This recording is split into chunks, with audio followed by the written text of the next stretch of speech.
Past players, past legends, past legends.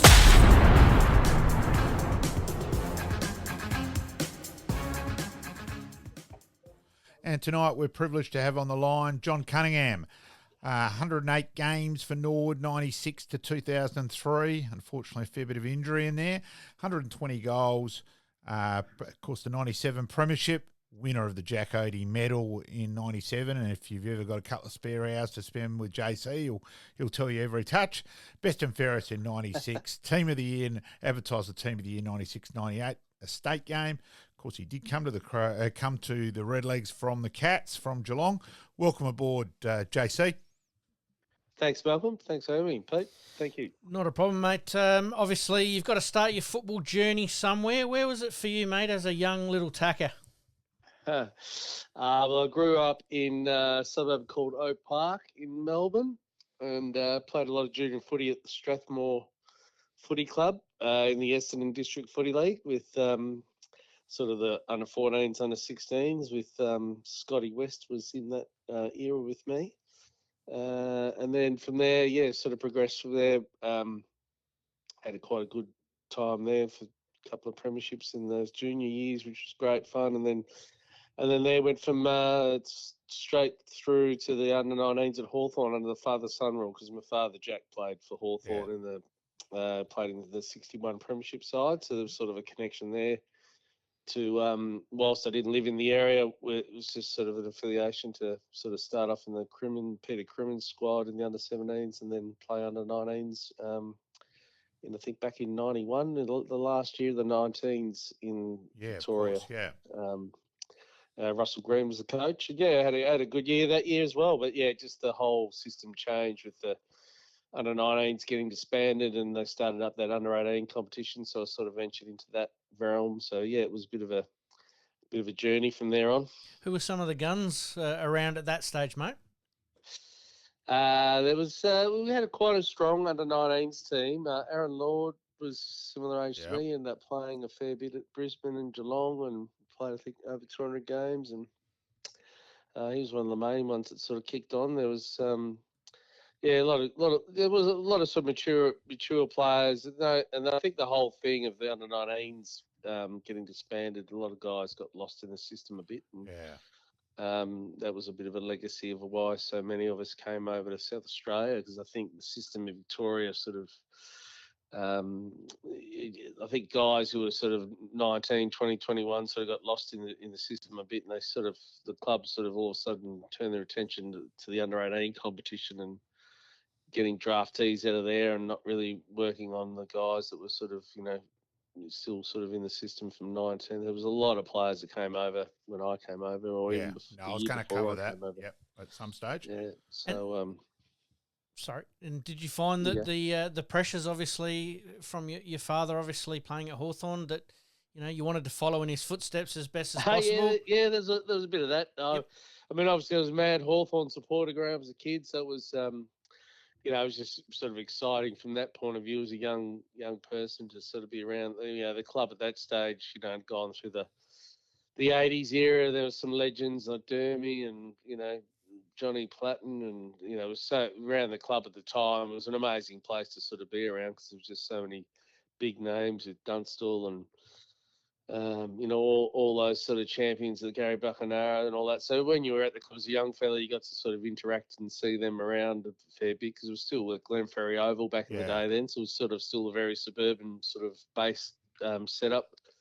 So it was quite exciting as a young 17-year-old to be around that environment. And where did you then go from there? How did you end up at the Cats? So from there, the under-18 started up. So where we lived at the time, Oak Park, that was sort of in the Northern Knights zone. So Northern Knights were one of the under-18 teams. So I played a year there. And in that year, because the under-19s were no longer, when the reserves teams were short in the league, so like Melbourne and Carlton and all these clubs, they called upon the under-18s to fill up spots in the reserves. So that year, a few of us actually played. I think I played reserves for like Melbourne. I played reserves for Carlton, and then maybe Collingwood as well. Yeah. So it was an interesting year because you sort of got a bit of a taste. Yeah, well, of, Zorza was the same. I reckon Zorza played for yeah. Collingwood, Melbourne. I reckon Carlton, Yeah, so someone whenever else the as well. reserves were Yeah, short at league level, they didn't have the under-19s anymore, so they just called upon the under-18s. So that was an interesting year. It was good. There was some good aspects to it. There was some great talent, like there's more suited the ones that are a bit younger than us, like the 16, 15, 16, 17-year-olds that were coming through. They really sort of like Chris Johnson, who was a superstar for the Brisbane Lions. He was in that. He sort of was one of the ones that came through that system, and a lot of the clubs obviously started to turn their focus to that as a talent pool as well.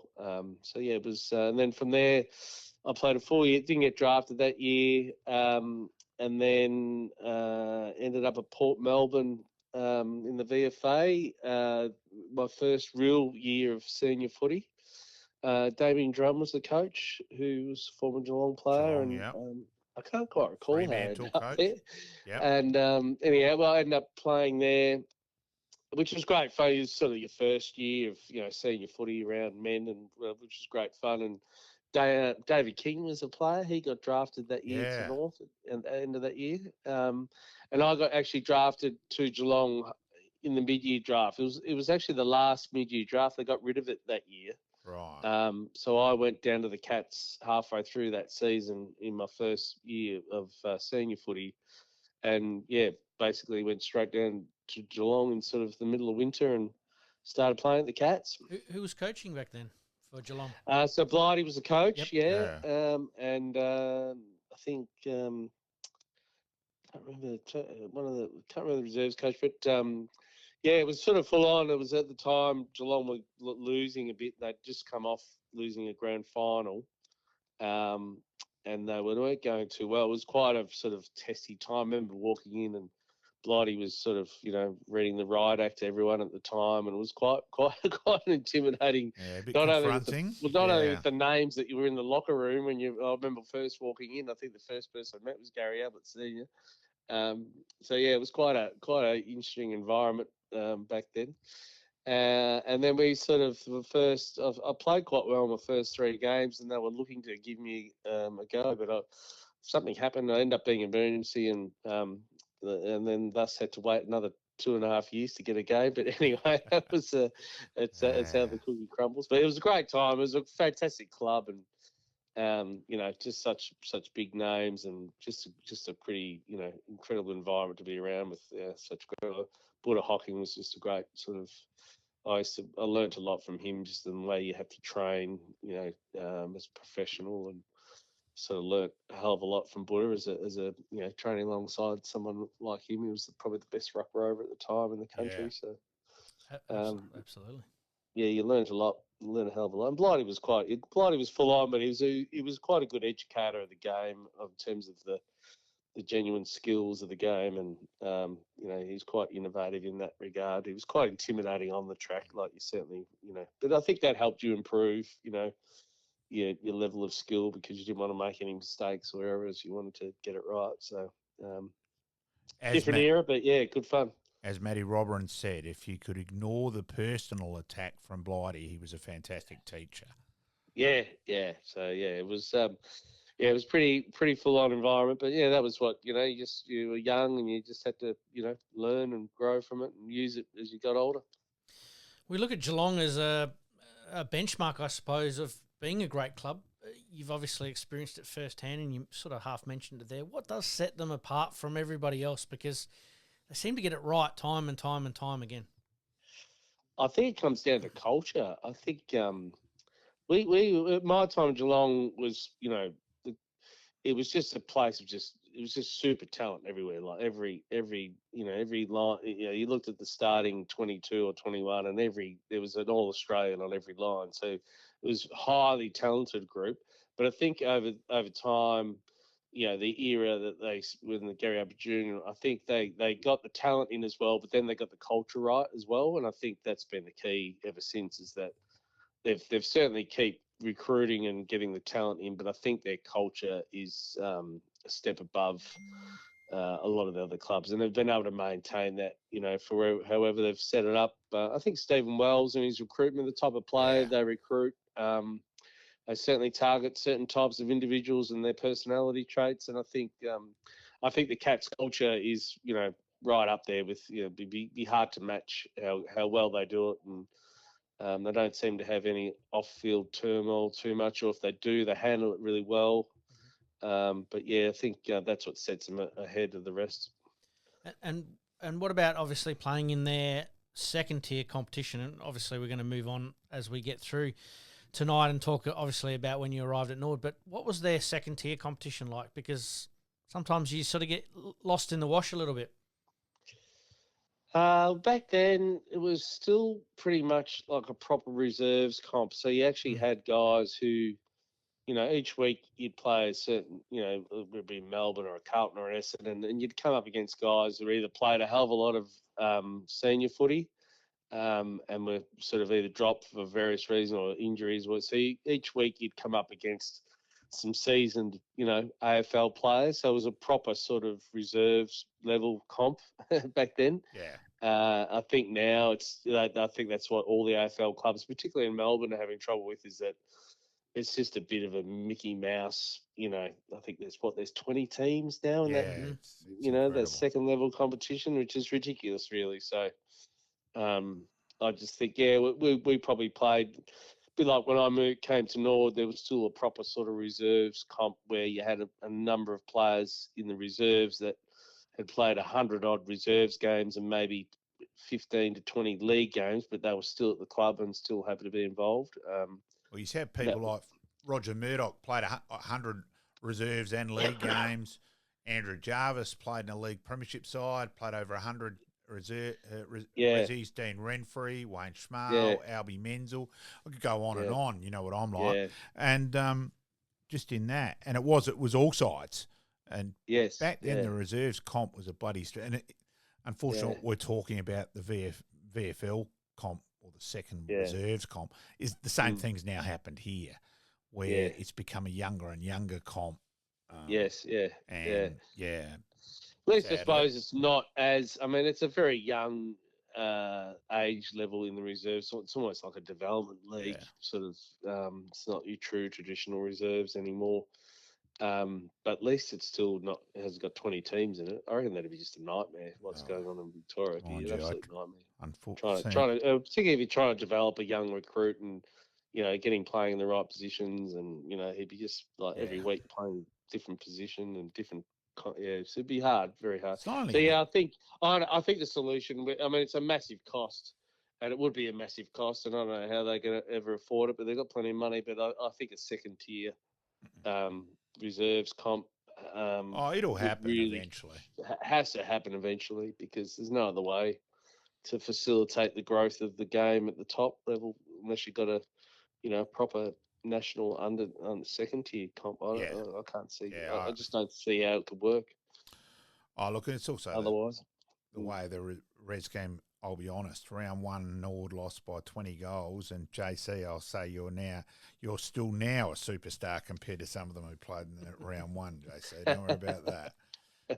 Do you think that's something that's lost? Is that those players that have served their SNFL league side quite well, stepping back and helping some of those reserves players, or is it that the money's too good at amateur level that they're getting paid? I just think we're in an era. I just think we're in an era now where that sort of it's changed. It's just the AFL is such a massive juggernaut in terms of money, and the drop down to the lower levels is enormous. And then I think guys just get to the point where it's like if I'm half decent at footy and I'm fit and able and I'm can't really commit to playing SNFL anymore. I'm happy to go and chase some dollars. And there's probably I think what I've seen in the last sort of 10 years, particularly in Adelaide, I just think the suburban clubs have become a bit more affluent as well. And a bit more organised and have a bit more, definitely just have a bit more equity in their systems to be able to support players of, big time. Look like I think of Matty Nunn, going to Paynham, if you 15 years ago, that would never happened, you know. Brad McKenzie, etc. Yeah, Like, yeah. Ned McHenry goes off an AFL list and goes to Princes. You know, like it's some Mm. credible things now. It's just totally different era. I think Yep. SANFL clubs don't help themselves. I know they're playing against Adelaide and Port, so they think the players have got to be super fit. But it's not only the training; it's the ridiculous number of meetings. And you know, I ran into Mitch Gregg one night, 8:45, the service station, and he still had his footy gear on. I said, "What the hell? Yeah. What the hell are you doing?" He said, "I'm not home from training from these bloody meetings yet." And Yeah. so they're not helping themselves either. Yeah, Just got to be smarter. It's difficult. It's difficult. I mean, it's very hard. I mean, It's hard. Yeah, I agree. You know, the salary cap for the SNFL clubs. I mean, to be honest, it's just ridiculous. Like how you expect these guys to be basically semi-professional and and paying peanuts 3 or 4 nights a week and a full day. I mean, your weekends really even though it's a full weekend really once you sort of add it all up in terms of like getting prepared for the game, going to the game, after match. It's a big commitment, and especially for the reserves guys. Yeah, like last year, with even more so, yeah. And last year, there were times where they played the reserves, then the women's games, then the league. So the reserves guys had been at the ground since 7:30 to finishing presentations at about 7, and for nothing. It's just crazy. Now, JC, you ended up coming over. You impressed Peter Rode playing against him, and that played a part in getting you to the parade. Give us the full story there, mate. Rhodey and I played against each other in 95. He was at the end of his career at Melbourne, and I was obviously at Geelong. And I think that year, 95, we probably played Melbourne 3 times, I think. So he probably got to see me at the coalface, trying to crack a game at the Cat. I played 2 that year. Buddha Hopkins. Yeah, go through your games for the Cats too, mate. Yeah, so apologies there. I played probably nearly 60-odd reserves games, and then I played 2. Buddha Hocking was injured at the start of 95 and had a bit of a sore knee, so he was a bit slow. And so I don't think he started till about, I don't know, there was a couple of games. So I got a couple of games at the start of 95. Who did you debut against, mate? It was at Cunningham Park against Fitzroy, who were on the bottom. Yep. And I got on halfway through the third quarter. I think back then there was maybe only 2 on the bench or 3. I can't remember. 2 on the bench. And the bench was very much just, it was still not. It was sort of as a needs basis, basically, the bench. So I got on halfway through the third quarter down at the Cats and got a few touches and ran around and had a shot on goal. And Gary Ablett touched it on the line, trying to take a one-handed hanger. So I missed my shot on goal. That was. And then the next week we played Footscray at the Western Oval and sat on the bench and got on halfway through the last quarter then. And that was another threat. We won both games. We won quite well. And then I think the next week Buddha came back and I was out again, which was, that was just the way it was back then. And then tore it away for the rest of it. There's a moment sort of later in the year where I was a bit disappointed. I was playing quite well and there was an opportunity to go in, but they chose another young guy on the list, and that was sort of. I mean, it's all about luck and timing, and if you got a coach that wants to see likes you and wants to see you succeed, sometimes that's all you need to break the barrier. And Gary Ayres probably wasn't the one for me to give me that go, but it was always hard because it was just when Gary Hocking was at the peak of his powers still basically the whole time, so. And there wasn't a lot of injuries, really. Like we didn't have, sometimes you see these injury lists, you go, oh God, if only that happened when I was there, that was the case. So we more science based now though. People don't play with the sore spots, and that's why they're still playing deep into their 30s compared to back then. We all just played, Didn't matter what level we're talking about. I mean, the ability to recover now, when you're so full-time professional, it's just it's off the charts how. I mean, they all talk about looking at guys playing like the Collingwood players and how old they are, but their care and the ability to be able to just look after your body 24 hours a day, 7 days a week, all year, is massive compared to 20 years ago. It's just I don't think they astronomical. quite consume the fluids, etc., No, and other at At stuff. the, at the after-match functions, yeah. Yes, yes. Yeah, so they're not having as much fun as we did. Yes, exactly. They're getting paid a lot more though. Yeah. Yep. So, Yeah, Norwood. go. Yeah, so anyway, came arriving, over with yep. Rhodey. Rhodey got the job at Norwood, and so that was good in a way that I went out and visited Centrals. Stevie Wright was a coach out there, and Yep. Chris Grant. So we went and had a look out there, and that was great. They were good. It was all good setup, and the sort of the contracts were pretty much the same back then. But it was good. It was good to look at both, and my inkling was just, I mean, I sort of loved Norwood and the parade, straight away. But I also, from a footy perspective, just having a coach that was new and knew me and the way I played, I thought was just a bit more advantageous to sort of going to a new club and a new coach that didn't really know me that well. So I thought with Rhodey it was sort of a bit of an easier fit in terms of at least getting a go and not having to sort of spend half of the season trying to prove yourself. Was it Rhodey who made the phone call himself, or was it the club? Glenn Rosser, Glenn Rosser, sadly passed away, but Yeah. Black Duck, and he was the GM at the time. They actually came over to Melbourne, and we had a meeting in Melbourne together, and then we sort of I actually hadn't been delisted at that point. I got delisted. Geelong kept me on sort of right up till Christmas of the end of *95, a bit weird. and then decided, it was a bit. I was pretty angry about that actually, because it sort of put me in a spot where all the other clubs in Melbourne had sort of filled their lists and stuff, and but for some reason they were allowed to delist late, halfway through. So that was me. So it was a bit annoying because I'd started a full pre-season again. I'd been there doing it for 6 weeks, and then they decided to say see you later, which is a bit frustrating. But that was the way it was back then. That's interesting, though, JC, in terms of your treatment there by Geelong, but you've remained a fierce Cats man still ever since. That's mainly been generated by my family. Okay. 3 daughters are obsessed Yes. with the Cats, and my wife's obsessed with the Cats. So I just think because they've grown up knowing that I played for the Cats, the girls all sort of grew up, and I think they sort of grew up in a pretty good era, so they quite like playing for the Cats.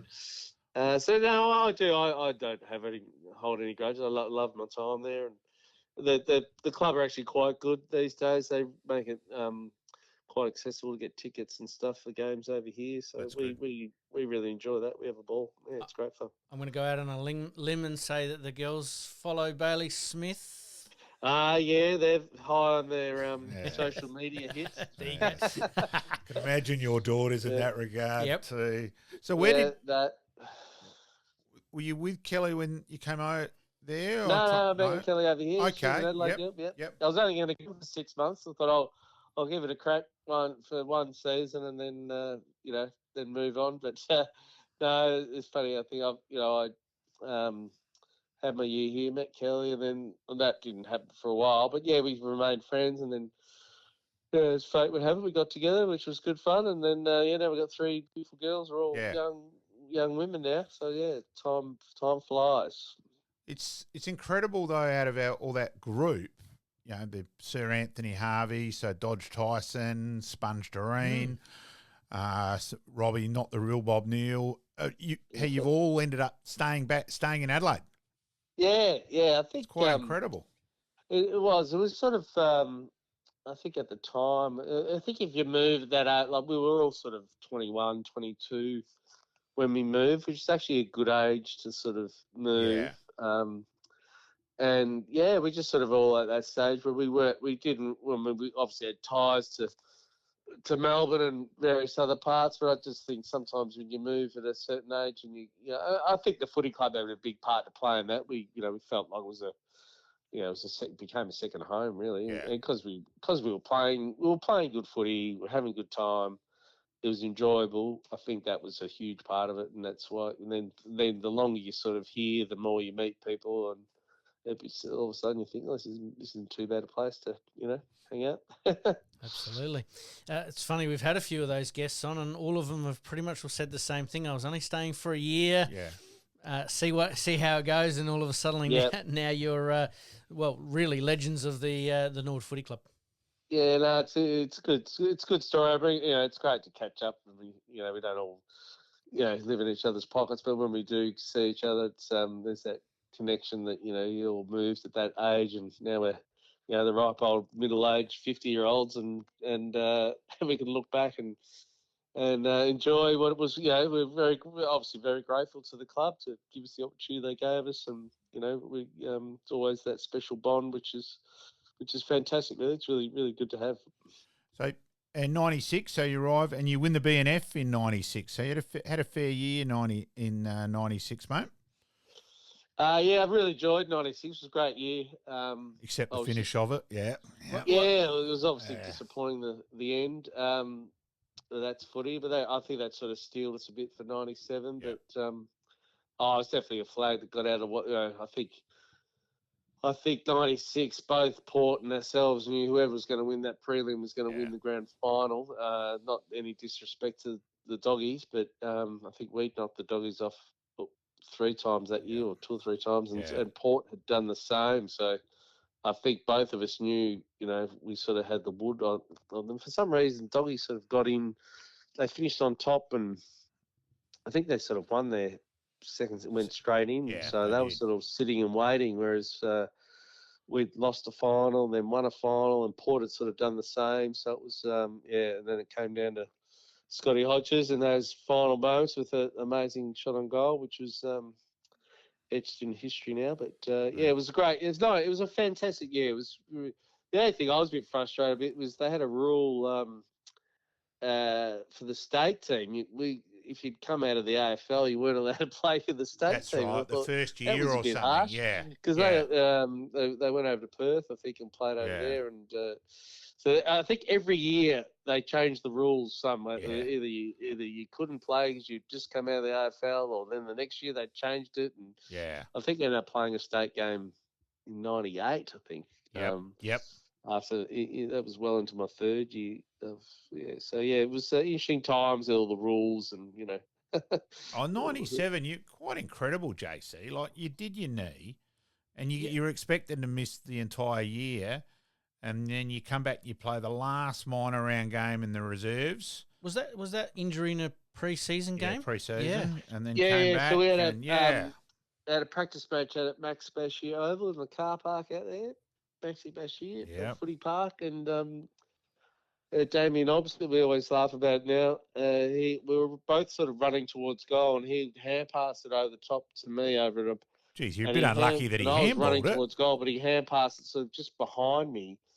So I sort of stopped and propped and just twisted and sort of went down and just thought, oh, that hurt a bit. I didn't even sort of think that I might have done my knee. And then I came off, and Jeff Verrill, who's still my doctor now, he checked it and he said, oh, you could have done your knee. And I said, oh, no, surely not, And then I was sort of fumbled around for 2 weeks after that, just sort of, it was quite swollen and sore. And then I was like, went out to training, and then I remember changing direction at training to think, oh, no, this isn't right. Oh, something's wrong here. And then, went in and said, they said, you've got to have it. So I actually wasted at least 2 to 3 weeks post the, having done it on the Saturday. I reckon it was 2 or 3 weeks later having the operation. And then they sort of, I wasn't really, I was contemplating just, leaving and maybe going overseas. My sister was over in London. I was thinking I'll just, I'd had the 3 years at Geelong, a year at Norwood.